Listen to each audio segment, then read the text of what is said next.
The Zom 100 anime started off as the surprise hit of the season, but by the time the last episode aired, many people had forgotten about it.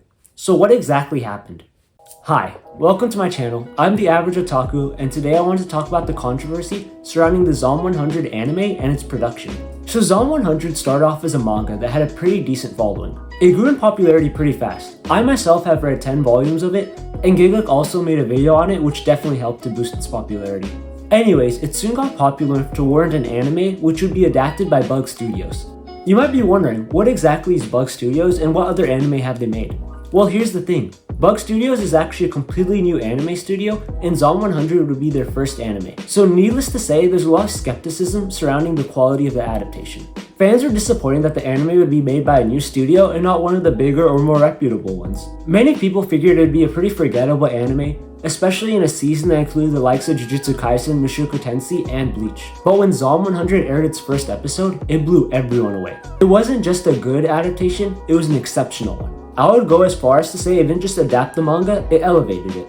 The animation direction of the first episode were incredible. There was especially brilliant use of color that made things like blood really pop out and created a fun atmosphere, as well as black and white scenes used to show more darker moments. The direction was also amazing. Some scenes make the show look as good as an action movie, and they got really creative with some of the shots using things like first-person perspective and mixed 3D backgrounds with 2D animation in a really cool and cohesive way.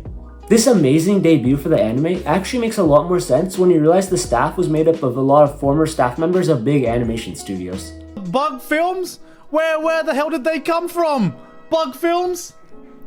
Remember the name. After the first episode, Zom 100 quickly became the surprise hit of the anime season. With each episode, Zom 100 only got more popular as the episodes maintained their high quality. It eventually became the most popular non-sequel anime of the season. But then some problems began to arise. Zom 100 was supposed to release an episode every week, but was dealing with some production issues, so they delayed episode 5 a week.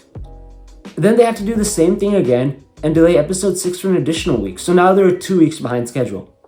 And then they had to do it again for episode 8. And then came the final straw. After episode 9, the show went on an indefinite hiatus while the studio dealt with production issues.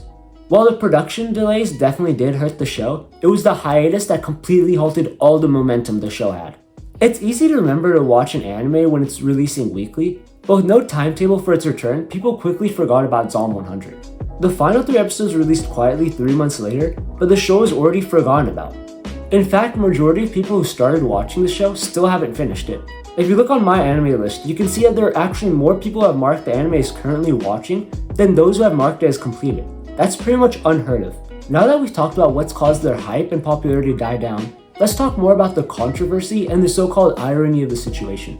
So basically, production issues are caused by there being way too much work and not enough time for the studio to get it done by an episode's release. Naturally, that can also mean that the animators may have way too much work to do and are likely being overworked.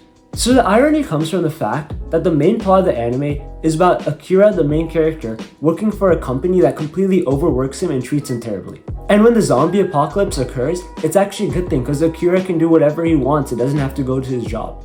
So many fans were quick to draw comparisons between the animation studio and the company that Akira works for in the anime.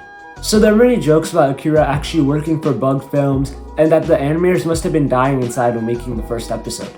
And while many people have been quick to draw conclusions, I think the controversy is a little bit more complicated than it seems. See, I think people are treating the hiatus as a bad thing when it might not necessarily be one. The thing with the hiatus is that more time is given to fix the production issues. This means that showrunners and animators have a lot more time to work on the anime and can come out with a much better product. It would honestly be a little bit more concerning if there wasn't a hiatus. Most big studios wouldn't go in a hiatus in a situation like this and would instead just overwork their employees so they can get the episode out in time. So a studio going on a hiatus is actually a good thing for the people working on the anime. Bug Films decided not to sacrifice their animation quality or force an unrealistic release date on their staff. If anything, they sacrificed a lot of momentum the show had going for itself by going on this hiatus. I think this issue boils down to a new studio underestimating the time and work needed to release a high quality anime and having to deal with the consequences. And that's not to say the staff isn't getting overworked. I have no idea what's going on behind the scenes, but no one else does either, so it's kind of unfair to speculate that they're getting treated badly. Animators getting treated unfairly is a really big and serious problem in the animation industry, but I don't think it's fair to just assume that every studio is doing that. Other than the reported production issues, there haven't been any reports of bad working conditions or anything like that. I really just hope this controversy makes new studios and existing ones more prepared when releasing an anime so they don't run into production issues like this. Well, that's pretty much it for this video. What do you guys think about this controversy? Please let me know in the comments below. And as always, if you enjoyed this video, please make sure to leave a like and subscribe for more videos like this. Thank you and bye.